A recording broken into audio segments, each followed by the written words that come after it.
A book too big for any man to write. They call it the Devil's Bible.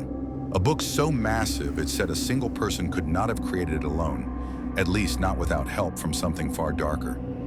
Bound in thick leather and written in an ink that has barely faded in 800 years, the Codex Gigas is the largest surviving medieval manuscript in the world, 3 feet tall, weighing nearly 170 pounds.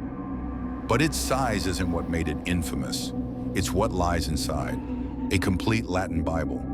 Ancient texts on medicine, exorcisms, and incantations. Lists of demons and forbidden knowledge. And in the very center, a single chilling image. A full-page portrait of the devil himself.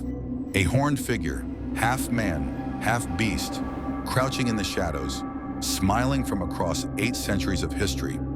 For generations, people whispered that this book was not merely written, but bargained for, and that to complete it, a monk had to make a deal with hell itself. Our story begins in the early 13th century, inside the thick stone walls of the Benedictine monastery of Podlages, in what is now the Czech Republic. The monastery was small, remote, and nearly forgotten by the world. But within its walls lived a monk whose name has been lost to time, known only as Hermann the Recluse. Hermann had broken his vows. No one knows exactly how. Some say he blasphemed, others that he practiced forbidden arts. Whatever his crime, it was grave enough that his punishment was unlike any other. He was sentenced to be walled up alive. No light, no human voice, only stone, silence, and himself. But Hermann begged for a different fate. He swore to the abbot that if spared, he would create a book. A single volume that would contain all human knowledge. A book that would glorify the monastery forever. The abbot, perhaps thinking it impossible, agreed. And so Hermann was locked in a cell with parchment, ink, and years of solitude. He began to write. At first, the task was sacred. He copied the scriptures, line by line, adding texts of medicine, astronomy, and history. But as the pages piled high, he began to realize the truth. One man could not complete such a work in a lifetime. Hundreds of pages, each painstakingly hand-lettered. Every line, every illuminated capital drawn by candlelight. The human body can only endure so much, the mind even less.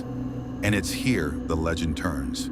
According to monastic records, Hermann reached the point of despair. Facing certain failure and punishment, he made a decision that would change history. He prayed, not to God, but to the fallen one, to the devil.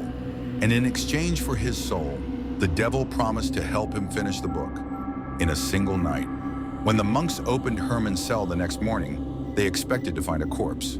Instead, they found the Codex Gigas, complete, perfect, and unlike anything the world had ever seen. Over 300 vellum pages, each made from the skins of more than 160 animals.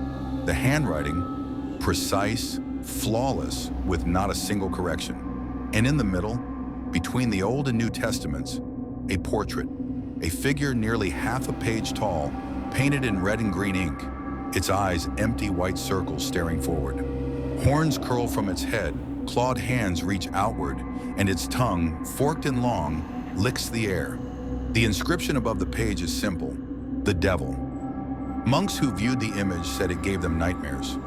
Others swore that, at night, the ink seemed to shimmer, as if the figure was breathing. It became known as the Codex Gigas, Latin for the giant book. But among the brothers of Podlages, it was called something else, the Book of Damnation. Soon after the book's creation, tragedy struck. The monastery fell into financial ruin and was eventually destroyed. But the Codex Gigas survived. It passed from hand to hand, from monks to kings to emperors. Everywhere it went, death followed. In 1593, it was taken to Prague, into the collection of Emperor Rudolf II, a ruler obsessed with the occult. He kept it locked in his private chamber, believing it contained secrets from the underworld. Rudolf fell into madness, paranoia, and financial collapse. He died alone, surrounded by alchemists and astrologers. In 1648, Swedish troops looted Prague and took the book to Stockholm, where it still remains today, kept in the National Library of Sweden. During the fire of 1697, the entire royal castle burned to ash, but the Codex Gigas was pulled from the flames, miraculously intact. Some say it refused to burn. Others whisper it cannot burn. Librarians claim that when you touch its cover, the air feels colder, as though the temperature drops just around your hands. And if you stare too long at the devil's portrait, you may feel something looking back. For centuries, scholars dismissed the legend as superstition until modern science tried to explain it. In 2007, a team of paleographers and chemical analysts examined the Codex Gigas in detail. Their findings were unsettling. The entire text, both the Bible and hundreds of additional works, was written in a single, consistent handwriting style. That means one person, one hand, wrote all 620 pages. Even stranger, the ink composition remained consistent from beginning to end, meaning the author not only lived long enough to write it all, but somehow maintained the same pen pressure, same lettering, same spacing for decades. Experts estimate that to create it, the monk would have had to write continuously for 30 years without error. No human being, even a devoted scribe, could sustain such precision. So how did he do it? Some believe the legend is metaphorical, that Hermann made a pact not with a demon, but with obsession itself. Others aren't so sure. Over the centuries, several pages from the Codex Gigas were torn out, missing entirely. Historians don't know who removed them or why, but it's widely believed those pages contain rituals, possibly the very one Hermann used to summon his helper. Within the remaining text are strange passages, prayers for protection from evil and spells for casting out demons. Why would a monk, a servant of God, include exorcisms inside the same book that glorifies the devil? Unless it was an attempt to contain him. Some scholars suggest the Codex Gigas was more than a manuscript. It was a prison, a book built to bind something, a presence that needed to be sealed in words and skin. After all, the vellum pages aren't ordinary. They were crafted from animal hides treated with ash and lime, giving them a faint, unnatural sheen. Under ultraviolet light, traces of symbols appear, ones invisible to the eye, protective runes, seals, barriers, as if the book itself knows it should never be opened too far. Today, the Codex Gigas rests behind glass in a temperature-controlled vault. Visitors can view it, but not touch it. It's been digitized, studied, analyzed, and yet the mystery only deepens. How could one man create it alone? Why include a full-page image of the devil in a holy text? Why do its measurements follow proportions found in occult geometry?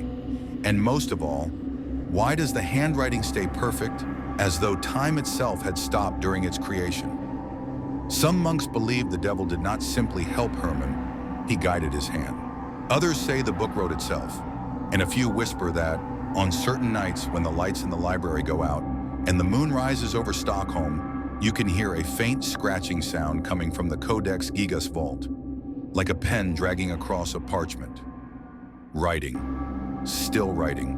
Whether born from genius, madness, or a deal with the devil, the Codex Gigas stands as proof of one thing, that humanity's thirst for knowledge and our fear of the unknown have always walked hand in hand. A monument to obsession, a testament to the darkness behind creation, and maybe, just maybe, a reminder that some books should never have been written at all. Because if you stare too long into the ink might just start staring back. This is the story of the Devil's Bible, and its pages remain open just beyond midnight.